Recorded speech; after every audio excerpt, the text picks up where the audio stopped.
a Deus. Deus é bom, amém? Queridos, abram comigo a palavra do Senhor.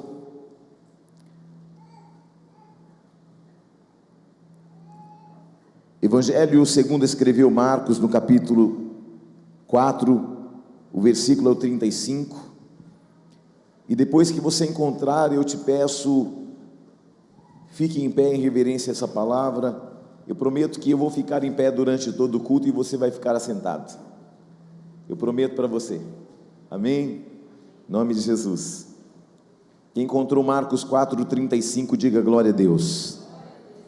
A palavra do Senhor vai dizer assim: naquele dia, sendo já tarde, disse-lhes Jesus: passemos para outra margem.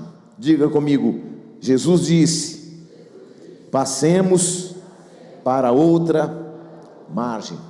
Pai, muito obrigado pela tua palavra. Eu oro e coloco essa palavra diante de ti. Eu me alegro porque eu sei que o Senhor tem feito grandes coisas e outras maiores ainda fará. Eu consagro esse culto ao Senhor, Pai. E assim como o Senhor tem sido presente durante todo o nosso encontro que começou naquela sexta-feira, Senhor, e nós te rendemos graças, Pai, porque sabemos que o Senhor sempre tem nos ouvido. E eu quero, Senhor, abençoar esta palavra e liberar, Senhor, a palavra sobre cada um daqueles que aqui estão, aqueles que estão na internet e que ouvem e ouvirão esta palavra, que esta palavra vá e produza resultados. Eu proíbo todo principado, potestade, domínio, Senhor, de reagir neste lugar, e repreendo toda distração, todo cansaço, e que nós possamos ser edificados pelo poder da tua palavra, que vem diretamente do teu trono, em nome de Jesus, amém. Assentai-vos, meus irmãos e minhas irmãs, fiquem comigo nessa palavra, por favor.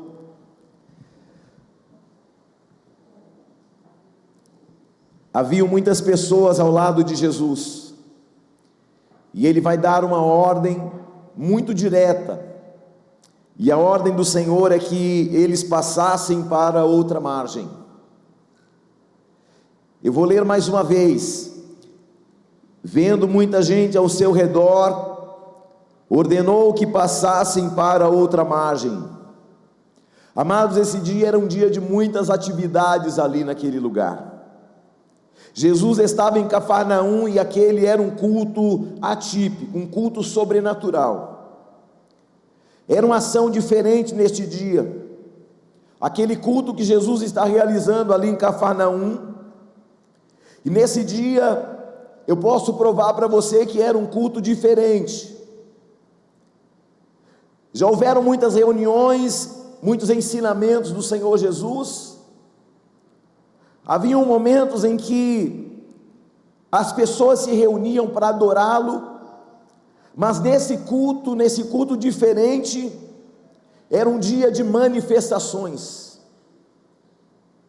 Porque para cada dia da nossa vida existe uma manifestação de Deus. Diga: para cada dia da minha vida há uma manifestação de Deus. E eu preciso dizer para cada um de vocês que talvez a manifestação de Deus na sua vida hoje não seja igual a de ontem, porque Deus sempre vai operar de forma diferente no outro dia. Então, quando eu olho a palavra de Deus, no Antigo Testamento fala de um profeta chamado Elias, que estava numa caverna e ele achou que a voz de Deus era uma só. Mas, de repente ele pensa que a voz de Deus está no barulho, está na tormenta, no terremoto, mas de repente Deus vem e surpreende Elias e a sua voz vem numa brisa. Porque às vezes nós somos surpreendidos com as manifestações do Senhor, porque quem conhece Deus sabe que Ele vem, e nós não podemos limitar a maneira que Ele vem. Às vezes nós entramos no culto e nós queremos que o culto seja igual do domingo passado, da quinta passada. Deus é um Deus que opera de forma diferente. A Bíblia diz que esse dia era um culto extraordinário, Como que era esse culto naquele dia? Extraordinário. Mas o que chama a atenção é que Jesus, ele faz diferença. Em Marcos capítulo 1, 29, nos apresenta um Jesus que entra na casa da sogra de Pedro e vai curá-la. E a mulher que estava enferma agora está servindo. Pessoas estão chegando e pessoas estão sendo curadas. Marcos 1,32 diz que todos os que estavam enfermos, eu disse quantos? Eu disse quantos? Então naquele dia que Jesus cura a sogra de Pedro, naquele mesmo dia, todos foram curados. Então eu afirmo para você que aquele dia o culto era atípico, o culto era sobrenatural, o culto era diferente, porque por muitos lugares que Jesus passava, haviam curas específicas, como a mulher do fluxo de sangue, como coxos, como leprosos, que foram ali curados em dias específicos, de forma distinta, porque haviam dias que Jesus curava todo mundo, mas haviam dias que Deus curava apenas alguns. Nesse culto, todo mundo que tinha uma causa, um problema, foi atendido, porque aquele culto era diferente, porque aquele culto era sobrenatural. Porque se tinha cego ele curou, se tinha coxo ele fez andar, se tinha cego ele fez ver, se tinha mudo ele fez falar, porque naquele ambiente a doença não prevaleceu. Por quê? Porque naquele dia especificamente o Senhor decidiu curar todo mundo. Só que tem dia que Deus vem no culto e Ele não cura todo mundo. É comum estarmos num ambiente como esse aqui, onde alguns recebem algo específicos e outros recebem em outros momentos, mas nesse culto que eu havia comentado com você, era um culto onde todo mundo, no modo geral, estavam recebendo e sendo abençoados pelo Senhor. Milagres atraem multidões, sim ou não? Então as multidões foram se aglomerando por causa dos milagres. Não era por causa de Jesus, é porque havia um interesse secundário, eles queriam ser curados. E quando a Bíblia fala de multidões, é uma multidão de mais de 120 pessoas, é muita gente. E eu olho um homem que está pregando o evangelho, num lugar que não tem som, que não tem ar-condicionado, mas ele está posicionado onde? Como que Jesus pregava? Qual era a estratégia para Jesus pregar para uma multidão? Ele se colocava num alto monte, e naquele monte, o vento que vinha pelas costas dele, propagava a voz dele na multidão. Você está aí ou não?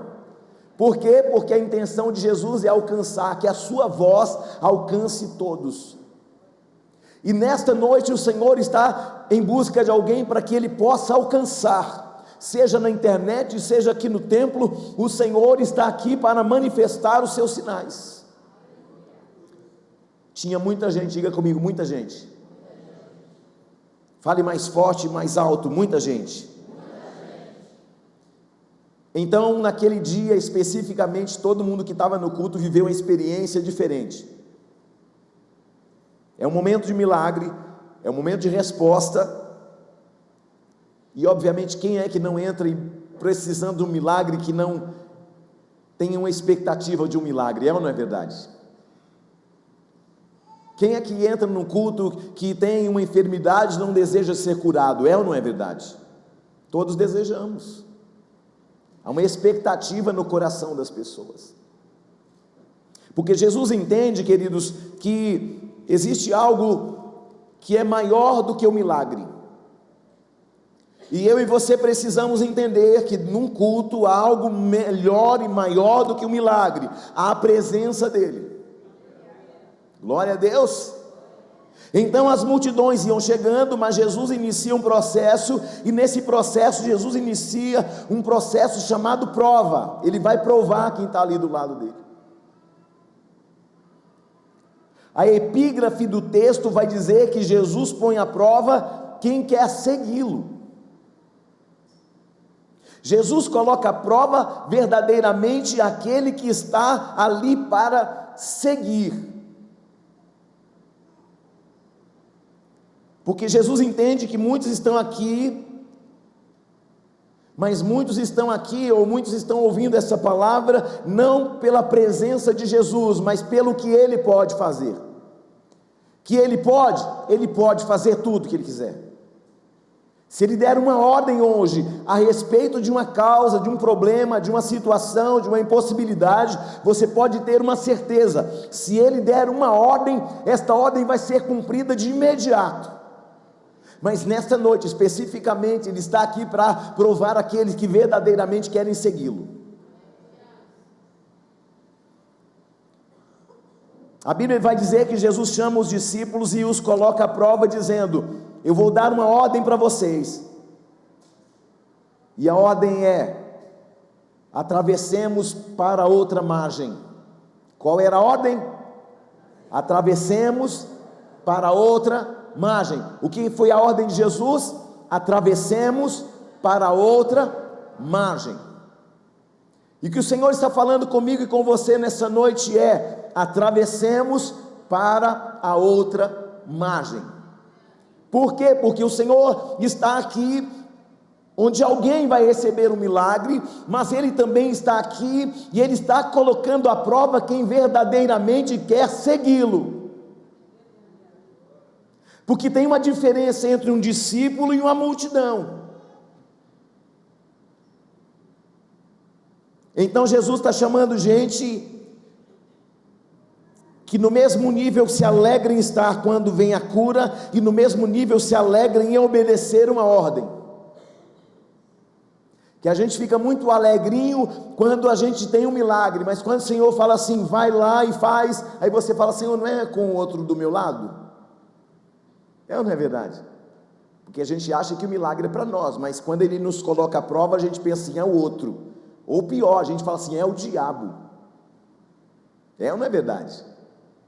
Quem leva Jesus para o deserto não foi o diabo, foi o Espírito Santo. Então Jesus não pediu, Ele ordenou. Jesus não pediu, Jesus não pediu, Ele. E qual foi a ordem do Senhor? Passemos para outra margem. O Senhor está falando comigo, com você nessa noite. Eu estou aqui para levar você para um outro nível, mas para isso você vai ter que obedecer a ordem. Jesus não disse, eu acho que nós deveríamos passar. Não foi isso que Ele disse. Ele não disse, eu acho que existe uma possibilidade de nós passarmos. Não foi isso que Ele disse também.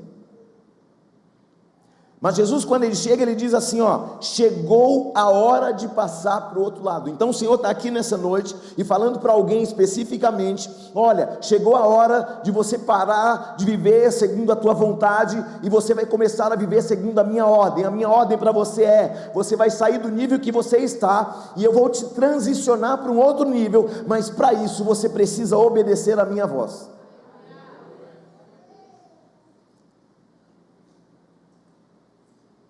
Aleluia.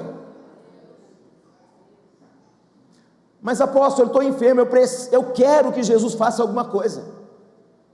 Esse é o nível de exigência da igreja evangélica hoje. Ela entra na igreja e ela já quer dar ordem para, Senhor, eu entrei aqui, eu quero ser curado, é hoje, senão eu saio dessa igreja.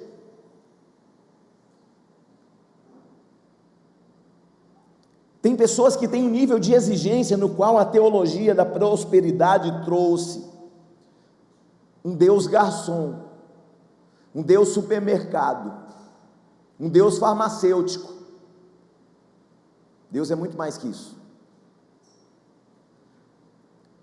Tem gente que vem na igreja por causa de um Deus que faz, de um Deus que somente dá, um Deus que somente abre, um Deus que somente realiza, mas eu tenho uma responsabilidade de fazer o quê? Fazer nada. Tem gente que só quer o que Deus quer fazer, do que Deus pode fazer, mas Ele não quer fazer nada. É ou não é verdade?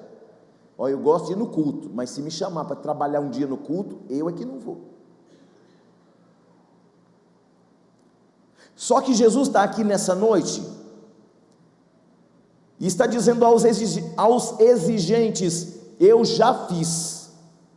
Para os exigentes ele está dizendo: eu já realizei. E ninguém saiu do culto sem receber alguma coisa, só que agora é hora de vocês fazerem. Lá naquela cruz eu fiz, mas agora é a vez de vocês fazerem. Tem gente que já está fazendo até sinal da cruz, tem gente que já está pedindo Uber para ir embora para casa, porque o Senhor está nos levando a um nível de exigência nesta noite. Glória a Deus ou não?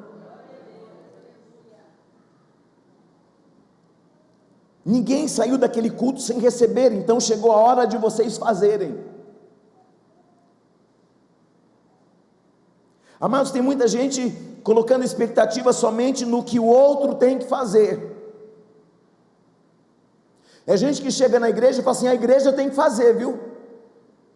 Os obreiros dessa igreja têm que fazer, o pastor tem que fazer, viu? Olha o nível de exigência da igreja hoje. Os obreiros têm que me tratar bem, como se você estivesse num hotel 5 estrelas. Nós vamos servir você, vamos servir em amor, mas só que nós estamos entrando num nível de exigência que o Senhor já fez muito, e Ele está convidando alguém, aliás não, convidando não, Ele está dando uma ordem para alguém, falando assim: passemos. Eu estou tirando você no nível de receber, estou te dando a oportunidade de ir para um outro nível, porque lá naquele outro nível, você também vai ter a autoridade para liberar algo sobre alguém. Você vai chegar na casa de alguém, vai ter milagre, vai ter sinal, vai ter prodígio, vai ter maravilha, porque você saiu do nível da multidão, e eu coloquei você debaixo de uma palavra. Tem gente entrando debaixo de uma palavra de ordenança do Senhor. Deus está levando pessoas aqui para um outro nível. Quem crê, diga glória a Deus. É que o pastor tem que fazer aquilo, porque o obreiro tem que fazer aquilo, tem que fazer isso, fazer aquilo outro. Querido, chegou o momento da gente se posicionar.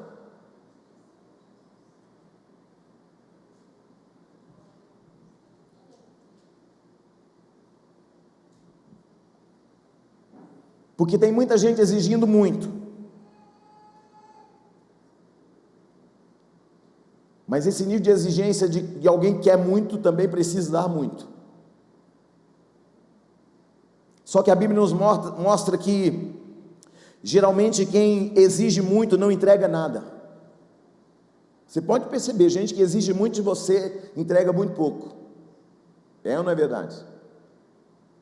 Aí Jesus está olhando e dizendo assim, ó: para que ninguém diga que eu deixei de operar, eu já fiz na vida de todo mundo, agora eu quero saber quem é que está disposto a fazer comigo. O nível de exigência vai aumentar, por quê? Porque a imagem de cá é o primeiro nível, mas para caminhar comigo, Jesus falando, tem que caminhar mais um pouco, tem que ir para outra margem, tem que andar mais um pouco, tem que obedecer a minha voz, tem que andar na minha instrução, porque eu quero liberar o quê? Um novo nível para a tua vida, mas para isso tem que obedecer. Não, é que meu ministério, apóstolo Júnior, é de aquecedor de banco. Eu venho, esquento o banco e vou para casa. Aí na outra quinta-feira eu venho, esquento o banco e vou para casa também. Só que o nível de exigência está mudando, querido. Nós tivemos um encontro tão maravilhoso, que ele parecia assim, que o céu estava aqui dentro. Essa é a impressão que eu tive. Sim ou não, quem estava no encontro?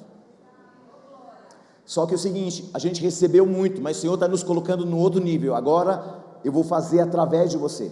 Eu fiz em você, mas agora eu vou fazer através de você. Passemos. Você estava no meio da multidão, sendo mais um na multidão, mas agora o Senhor está falando assim: agora eu estou levando você para um outro nível, e agora passemos. Glória a Deus ou não? Então a grande maioria tem um grande nível de exigência, um nível de exigência muito alto, mas não entrega nada. Não entrega nada, mas quer tudo. A mulher chegou na casa do profeta Eliseu e disse: Senhor Eliseu, queria falar com o Senhor. Meu marido, que era um homem que servia ao Senhor, que era servo, que temia o Senhor. Tu sabes que ele era homem de Deus, mas chegou uma dívida na minha casa. O problema na minha casa é algo que você precisa resolver. O que a mulher está falando? Eu quero que você tome uma providência sobre o meu problema, Elias. E então ele olha para ela e diz assim: e o que você tem em casa? Porque para você receber aquilo que você quer, você vai ter que entregar primeiro. Você está aí ou não? Porque tem gente que entra no culto querendo muito de Deus, mas está muito pouco disposto a entregar muito também. Glória a Deus ou não? Você está aí, irmãos?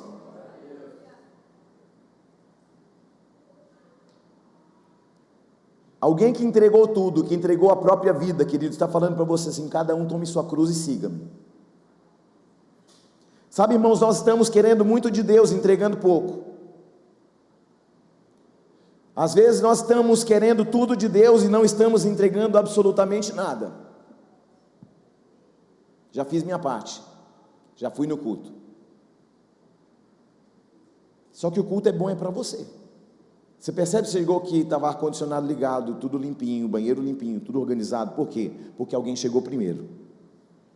Sim ou não? A gente estava no encontro, mas tinha gente cozinhando, tinha gente preparando, tinha gente tratando. Por quê? Porque aqueles que estavam servindo aqui, um dia foram servidos.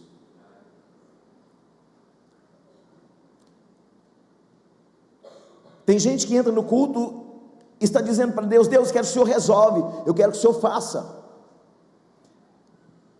Mas aí a pergunta que eu faço para você, querido, com todo respeito, é: qual é o nível de adoração que você entregou nessa noite para Ele?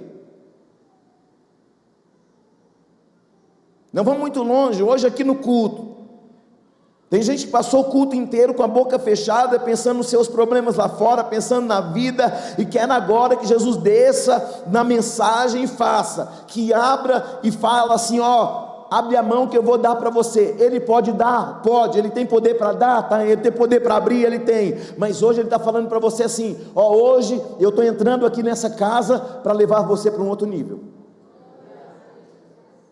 Jesus está dizendo: ei filho, a tua entrega vai se revelar no nível daquilo que você entrega, é o nível daquilo que você também vai receber. Porque a minha geração está entregando nada, está exigindo tudo dele. Infelizmente é uma verdade. As igrejas viraram um grande supermercado. Olha, o cardápio aqui não está bom. Um grande restaurante, o cardápio não está bom, então eu vou para a próxima igreja. Não é sobre a próxima igreja, é sobre o que Deus tem para fazer aí dentro de você, aqui dentro.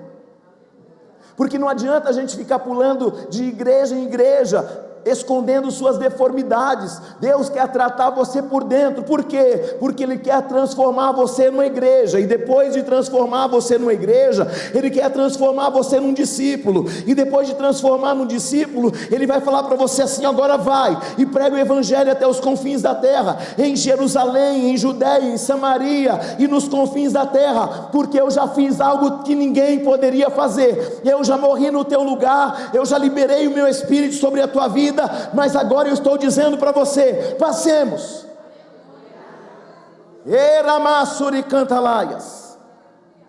Mas a Bíblia vai dizer que ali tem uma multidão, que Jesus abençoou, que Jesus fez milagres, que Jesus deu pão para eles comerem, mas Jesus não está dando uma ordem para a multidão.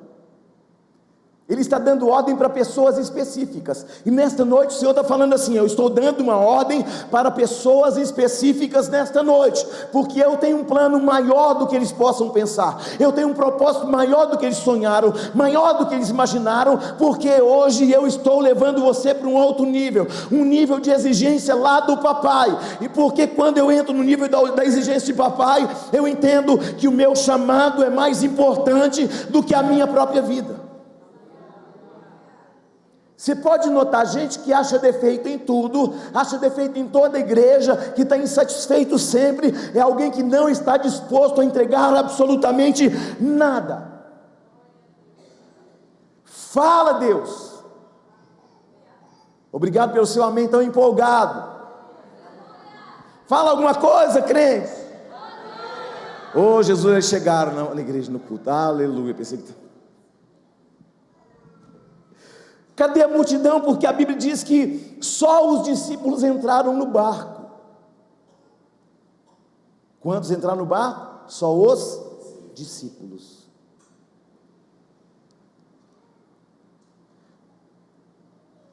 Era muita gente, mas o Senhor escolhe quem? Os discípulos. E aos discípulos ele diz assim, eu estou dando eu não estou dando uma sugestão, fazendo enquete para saber se porventura você quer ou não. Eu estou falando, passemos, é uma ordem. O que o Senhor está fazendo com a gente nessa noite eu estou levando você para um outro nível, e você vai parar de ser aquele que entra aqui para pedir, e vai ser aquele que vai através da tua vida manifestar o que? A palavra, os sinais, os prodígios, as maravilhas, aquilo que era impossível vai se realizar por meio de quem? Da vida do apóstolo, da bispa, dos pastores da igreja? Não, através da tua vida. Mas para isso, passemos. Tem muita gente ali, sim ou não? E a primeira coisa que o texto diz é que Jesus viu muita gente, e significa que o pastor Jesus não está impressionado com o número da multidão. Jesus não está impressionado com o número de pessoas que estão ao seu redor.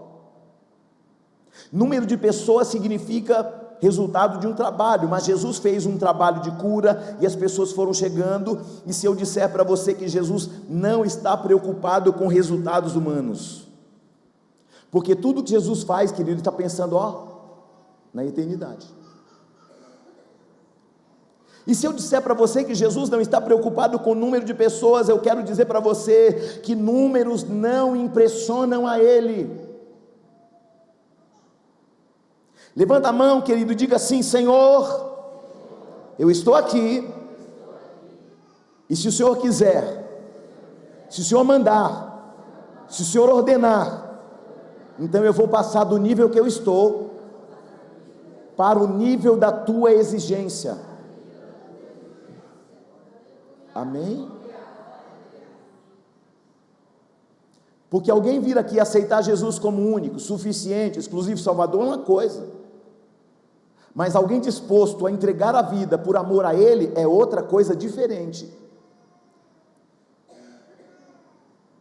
Quando eu entrei na igreja, eu fiquei 1 mês assentado, e aí aquele banco parecia que tinha espinho. Eu falei, não, eu não aguento ficar sentado, eu preciso fazer alguma coisa. Aí eu comecei a fazer alguma coisa, o mínimo que eu sabia, e mesmo assim, o mínimo que eu sabia, ainda fiz errado. Qual era a minha função num grupo de pessoas? Anotar o louvor numa lousa. Primeiro louvor que eu fui anotar, anotei errado, porque eu escrevi Deus com D minúsculo. Aí a minha líder falou assim: ô Júnior, a gente não escreve o Deus da Bíblia com Deus com D minúsculo não, viu? Falei, meu Deus, a minha primeira missão eu já fiz errado. Eu poderia ter sido desencorajado, mas não, eu aprendi. Eu falei, nunca mais eu escrevo o Deus da Bíblia com D minúsculo, nunca, até hoje, irmão. Esqueci da lição do meu primeiro dia de obreiro, não, querido. Mas aí você tem que ter humildade para reconhecer isso.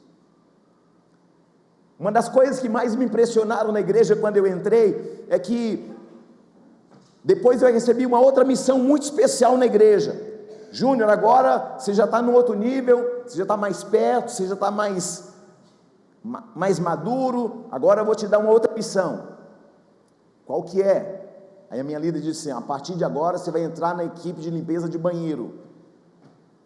Aí eu fui com alegria muito, falei, rapaz, já estou fazendo alguma coisa para o Senhor, já estou lavando o banheiro da igreja, olha que bênção.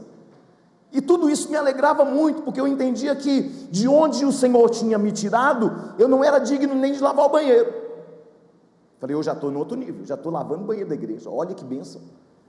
Mas sabe o que me impressionou mais ainda? Porque você vai fazendo vínculos, porque na medida que você entra na igreja e você sai correndo, você não faz vínculo, você não faz comunhão, porque você tem pressa de ir embora para casa, comer um baguncinha, comer uma janta.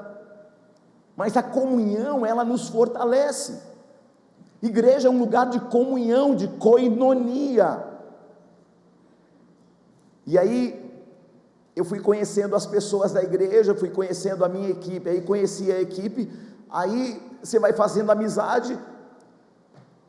Aí eu perguntei para um: o que você faz da vida? Eu sou juiz. O juiz está lavando banheiro, que bênção, esse lugar é diferente. E você? Sou engenheiro, lavando banheiro.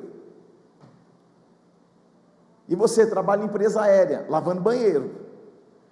Porque aqui dentro, querido, não tem ninguém que é maior ou menor. Aqui, querido, todo mundo serve. Porque o maior é aquele que morreu na cruz do Calvário e nos serviu com a própria vida. Agora, se o Senhor me dá uma oportunidade de fazer algo, eu vou fazer com excelência. Por quê? Porque eu sei aonde eu estava, e eu sei que Ele me transportou das trevas para o reino do Filho do seu amor, e por isso eu estou contente, porque agora já estou lavando banheiro da igreja. Aí eu amadureci um pouquinho mais, aí a minha líder disse assim: Júnior, agora você vai me ajudar, e você vai trazer uma mensagem agora, no próximo encontro você vai trazer uma mensagem, lê lá, aprende lá, vê lá, vai trazer uma mensagem. Irmãos, a mensagem foi assim, 10 negativo. Voltei chorando para casa, falei: meu Deus do céu, foi terrível, foi horrível, não aconteceu nada. Todo mundo dispersou, ninguém entendeu nada.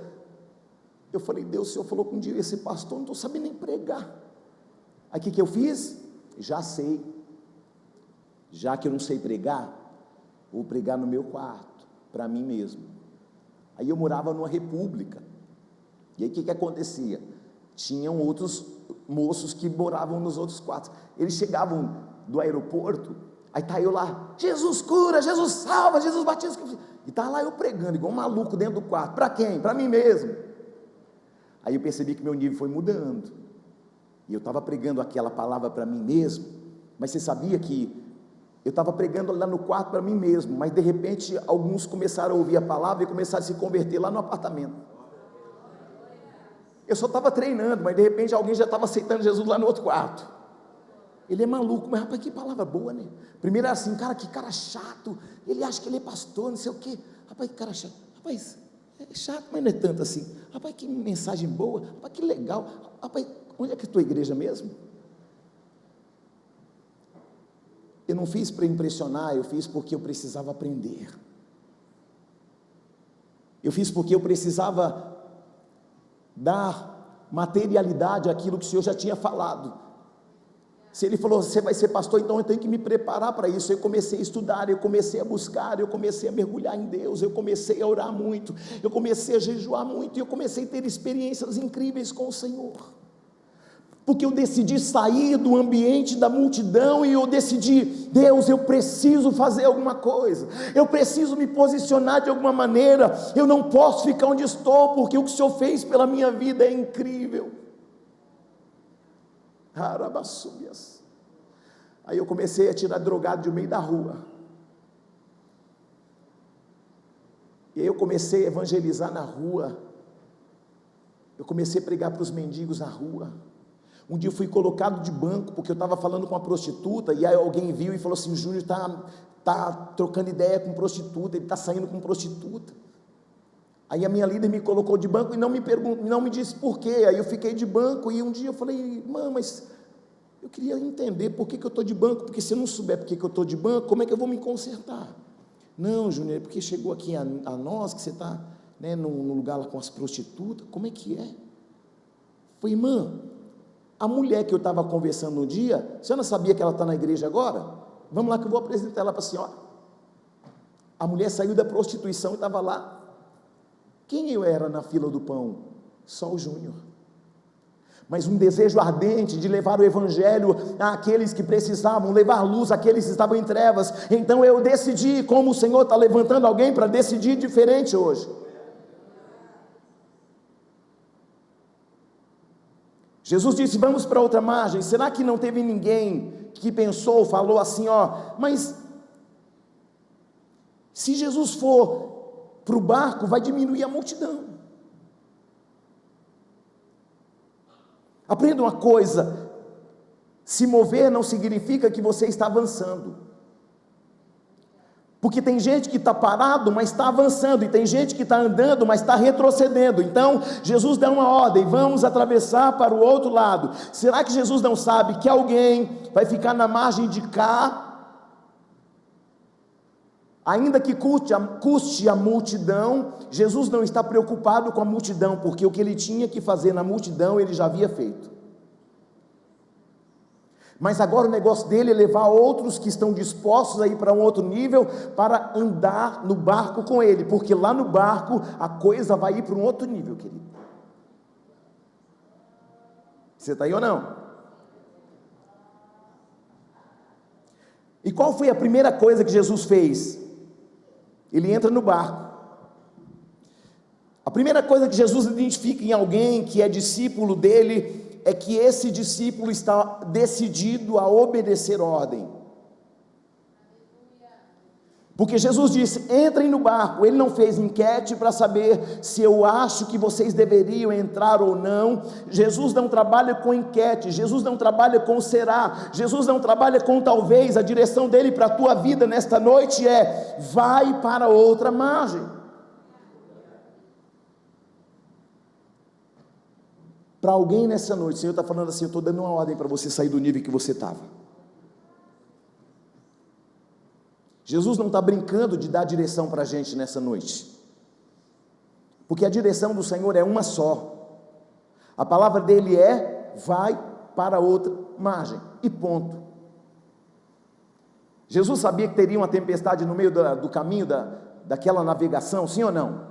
Mas mesmo assim, o que ele disse? Passemos. Para onde? Para outra margem. Jesus está fazendo uma prova em quem está indo com ele, e para isso é necessário seguir ordem. Só que essas ordens, elas poderiam ter sido perguntadas por quem estava seguindo, porque: apóstolo, mas já era tarde. Para um judeu, a viração do dia, o pôr do sol, já é outro dia. 18 horas para um judeu, 18 e 1 já é a nossa meia-noite 1 aqui. Eles consideram 18 e 1 já outro dia.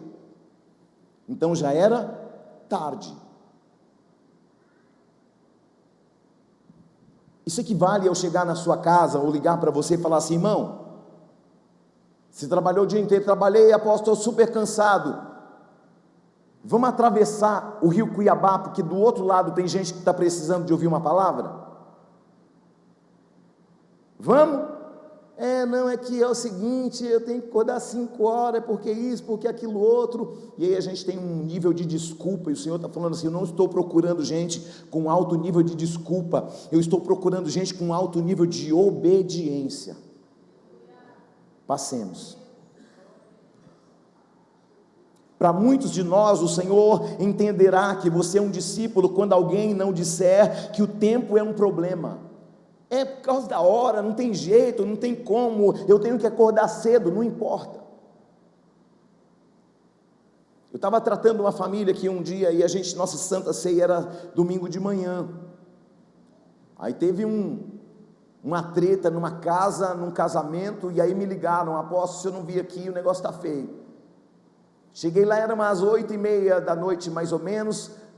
Meia-noite, 1 hora, 2 horas da manhã, 3 horas da manhã, 4 horas da manhã, 5 horas da manhã, e está aquela treta, e não se resolve. Ele disse: vamos fazer o seguinte, já que vocês estão assim, não querem ouvir um conselho, uma direção de Deus, então assim, vai cada um para o seu lado, separa mesmo, só que você está preparado para ver ele dando uns beijos na outra? Não. E você está preparado para ver ela passeando no shopping com outro? Não. Então resolve a vida de vocês agora. Sabe o que aconteceu? Um olhou para o outro e falou assim: é melhor a gente se consertar, né? Aí eu pensei assim: por que eu não falei isso 8 horas da noite? Você está aí ou não? Eu podia ter dado um choque de realidade logo 9 horas da noite, né, Luiz? O dia amanhecendo, eu falei: não, então separa mesmo. Aí se prepara para ver ela beijar a boca de outro. Não, pensando bem, Jesus, por que eu não falei isso antes? Porque a hora que Jesus chama é a hora que as pessoas queriam estar dormindo. Jesus sabe quem é seu discípulo quando esse obedece suas ordens. Segundo Jesus, ele sabe que para um discípulo não há problema com relação ao tempo. Que hora? Agora. Que hora? De noite. Que hora? De madrugada. Aonde? No breu. Na onde? No mar. Na onde? No rio Cuiabá. Na onde? Na favela. Não importa. Se ele der a ordem, ele está te falando o seguinte: eu só estou te dando uma ordem porque eu estou te garantindo que eu estarei com você e nós chegaremos do outro lado. Você está aí ou não? Deus não se importa com as horas, com o tempo, porque Ele é atemporal.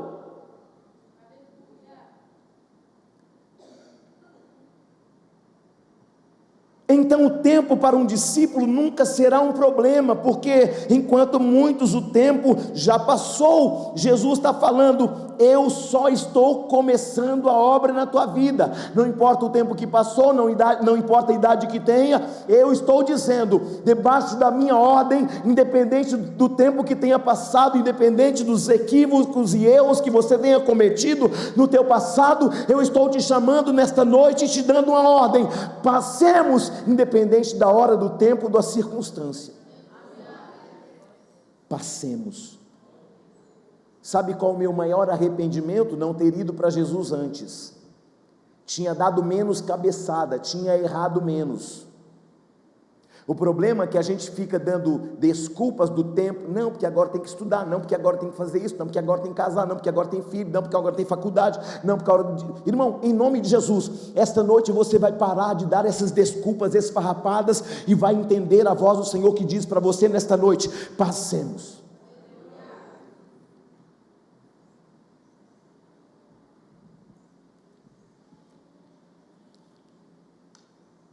Você está aí ou não? Aprenda uma coisa: quem dá desculpa muda de situação, mas não muda de atitude. Vou dizer de novo: quem dá desculpa muda de situação, mas não muda de atitude. E esta noite é uma noite decisiva para você ser um homem, uma mulher, um jovem de atitude. Eu vou parar de dar desculpa e vou falar: Senhor, para onde eu tenho que ir, independente da hora, do tempo, da minha idade, independente de circunstâncias, eu estou disposto a seguir aonde o Senhor me ordenar, porque eu entendi uma ordem: passemos. Sabe o que é, apóstolo? Eu não vou para a igreja na semana porque é tão corrido, sabe como é que é? Às vezes eu não tenho tempo porque, sabe, tem tanta coisa, sabe, mas eu sonho ir para a igreja num dia de semana. Aí Jesus faz o quê? Então vou colocar um culto num feriado. Ai. Aí Jesus põe o culto no feriado, presbítero Zé. Aí Jesus diz assim, vamos fazer um culto no feriado. Só para aquele que dá sempre desculpa, ele diz assim: eu não posso, porque eu estou cansado, porque eu fui na chapada. Aí Jesus olha para você e fala assim: você está aí ou não?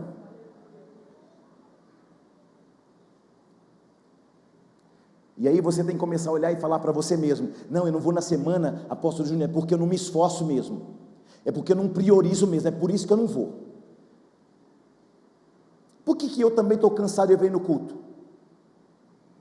Ai. Por que os obreiros também estão cansados e eles vêm no culto?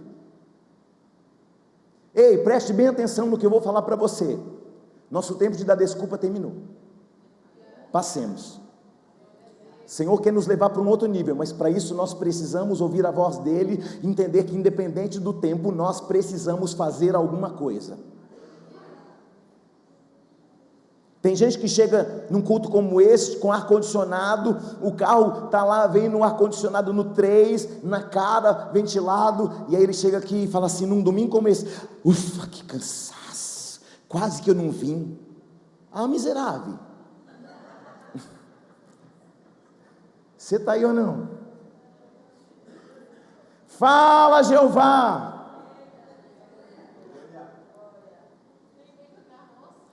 Ai, que sacrifício de vir. Sacrifício, então vou crucificar você para ver esse sacrifício. Aí Jesus chega na margem, E Jesus fala assim: eu vou mostrar para vocês o que é sacrifício. Quer me seguir? Então vamos atravessar a margem agora. É Jesus que eu tenho medo de água, sabe como é que é? Pare de dar desculpa, para de inventar coisa, para de dizer, eu oro porque, eu oro para isso, eu oro para aquilo, apóstolo, eu não tenho tempo, mentira sua. Ai. Vou sair ainda dá tempo de pedir um Uber, que o negócio vai esquentar mais um pouquinho daqui a pouco. Você está aí ou não? Pare de dar desculpa, para de inventar coisa. Porque você tem tempo de ficar no celular, na rede social, você não tem a prioridade. Olha para alguém e fala assim: você só não tem prioridade. Glória a Deus. Ai. Presta atenção, nós ficamos aqui, 3, sexta, sábado e domingo, sem celular. Alguém morreu durante o encontro porque não tinha celular? Está todo mundo vivinho, sim ou não? O que é isso? Prioridade. Você percebeu que se tirar o celular de você, você ainda é você, sim ou não? Você ainda respira, seu coração ainda bate. Oi! Quem está aí? E todo mundo em casa estava vivinho da Silva, até o papagaio. Se você não tiver prioridade nesta noite, como que Deus vai ser glorificado no seu tempo, querido? Jesus está presente aqui, ele diz assim: quer me seguir? Então vamos atravessar a margem agora. O tempo não é problema para quem é discípulo. A segunda coisa, a gente vai para outra margem. A distância não é problema para quem é discípulo. Presbítero Zé Maria mora quase lá em Jangada, irmão. A fazenda dele é quase lá em Jangada. Ele sai da fazenda dele e vem para cá para o culto. E você mora quase que aqui na rua da igreja, e você fala assim: ai, é tão longe. Toma vergonha, irmão. Você está aí ou não? Eu vou comprar um óleo de peroba para cada irmão que fica com desculpa, irmão. Aí você nessa cara de papai está na casa, amém? Que ele bate, ele assopra, você percebeu, sim ou não? Aí Jesus diz assim: vamos atravessar a margem, porque eu quero ver se a distância que você tinha no culto de Cafarnaum, quando eu estava fazendo os milagres que eu estava fazendo, mas agora eu estou levando você para um lugar distante. Querido, para Jesus geografia não é problema. Glória a Deus ou não? Eu já saí de casa doente, vim para o culto, preguei, voltei para casa e falei assim: não tem mais nada. Por quê? Prioridade.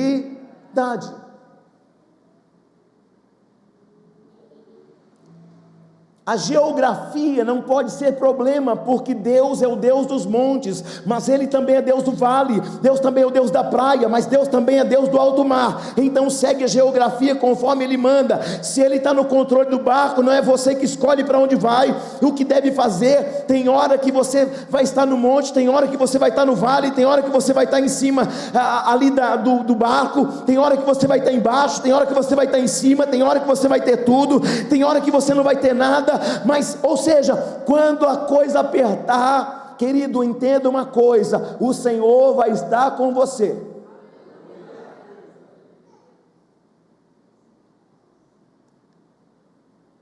A outra coisa que eu aprendo para terminar: no meio do mar teve tempestade, no meio do mar teve. Mas se eu disser para você que quem anda com Jesus, tempestade não é problema? Oi! Porque tem gente que consegue caminhar com distância, com tempo, com tudo, mas basta chegar uma tempestade, e não é qualquer tempestade, porque é uma tempestade que não passa. Aquela tempestade, Albert, era a tempestade que não passava. Ou estava tão bom lá na beira da praia, diácono Eliseu, agora Jesus manda a gente para cá, a gente obedece, olha onde a gente vem parar. Por que eles foram parar ali? Porque o Senhor estava desafiando eles para ir para um outro nível de experiências sobrenaturais. O que o Senhor está fazendo com alguém nesta noite é: eu vou levar você para o alto mar, vai ter tempestade lá, mas eu vou estar com você e vou te dar experiências tão sobrenaturais, tão incríveis, tão fora da curva, que você vai pensar assim: meu Deus, tem vento, tem mar, tem tempestade, tem tudo isso, mas Ele está no barco comigo, eu não vou apavorar, eu vou ficar na presença dEle, porque eu sei que aquele que resolve a tempestade está comigo. A Bíblia diz que houve grande temporal de vento, a ponto de que as águas entravam no barco, mas Jesus na direção, quando o barco estava ali estável, ele estava lá junto, mas agora o barco está instável e ele continua lá. Acontece é que com Jesus no barco,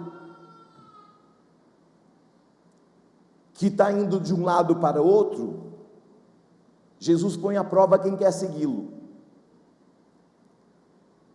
E aí Jesus vai permitir uma coisa no meio daquele mar, Ele vai permitir que a tempestade fale. Porque tem hora que Jesus dá voz à tempestade e diz assim para a tempestade: fala aí. Entra água no barco aí, mexe com as coisas aqui. Tem hora que a tempestade está gritando, tem hora que a tempestade está assolando, fazendo som, barulho, só que a tempestade sabe, porque Jesus permite a tempestade. O que chama minha atenção aqui é que a tempestade se levantou e ela tem voz. A tempestade tem uma voz.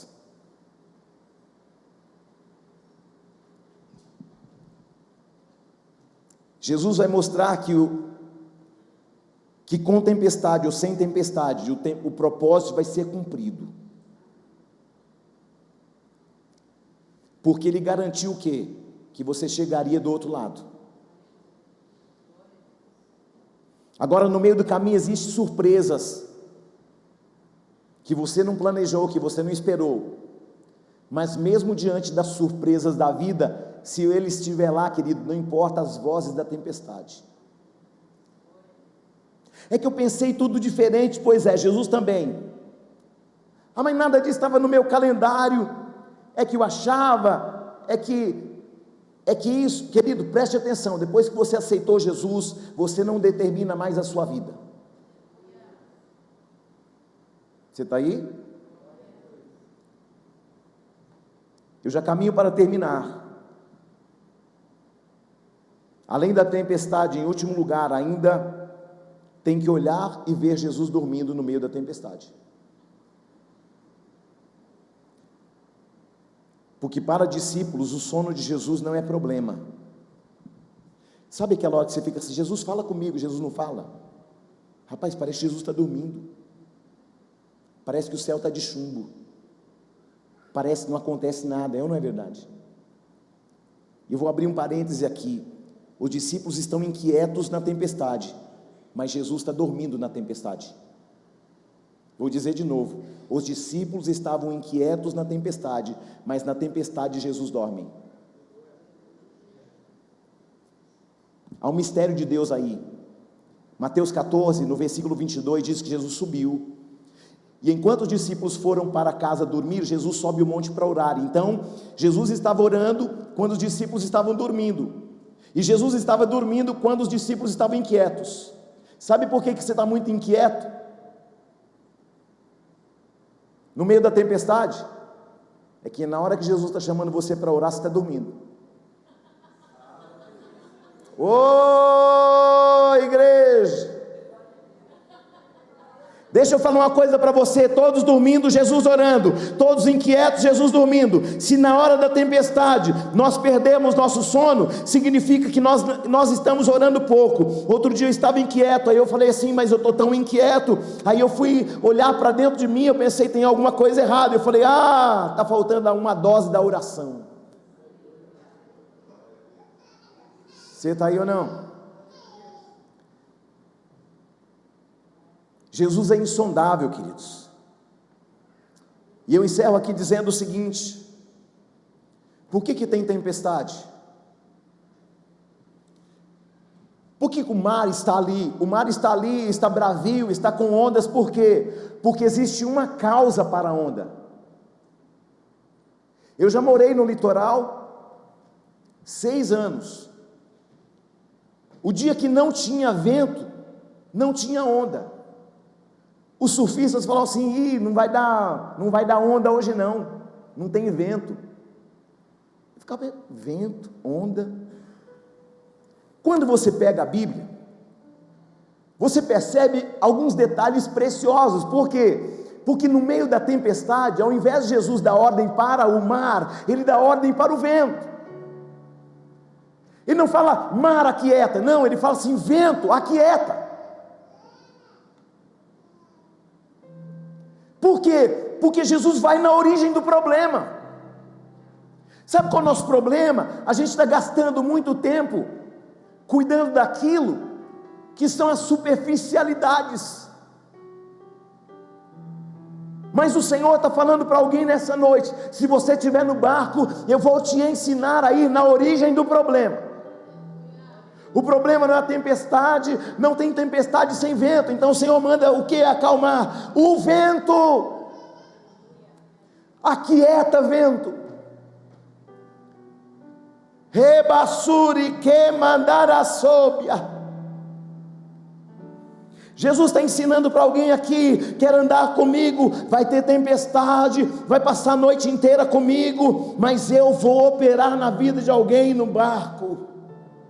Eu vou levar alguém para um outro nível no barco. Deus vai levantar você, vai abrir tua visão espiritual, e você vai parar de gastar tempo naquilo que não resolve nada.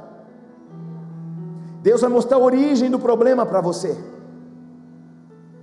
Apóstolo, eu trabalho, eu ganho um salário bom, mas quando chega o final do mês, eu já estou quase que matando cachorro a grito.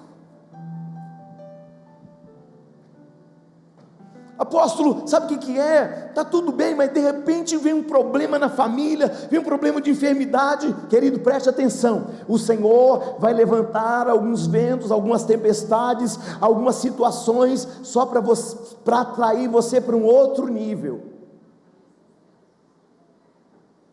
Tire os olhos do mar e perceba o vento. Jesus vai dar ordem ao vento. E eu acho incrível, Marcos 4:39, e ele, despertando, repreendeu o vento, e disse ao mar. Primeiro ele repreende o quê? E depois ele disse o quê? Ao mar: acalma-te. Ele manda acalmar o quê? O vento. Emudece. Quem? O mar. Quem já foi no mar percebe que quando a onda vem, ela faz um barulho característico. É ou não é verdade? É o vento soprando. E aí o Senhor fala assim: acalma-te, emudece. E o vento se aquietou e fez grande bonança. Sabe o que o Senhor está falando com esta palavra para alguém aqui nesta noite? Eu vou te mostrar a origem do teu problema, da tua situação, do teu casamento, da tua vida financeira, da tua vida espiritual, e a tua vida nunca mais será um lugar para a tempestade. Eu vou usar sim a tempestade só para levar você para um outro nível de entendimento, de clareza. Se ponha de pé, por favor.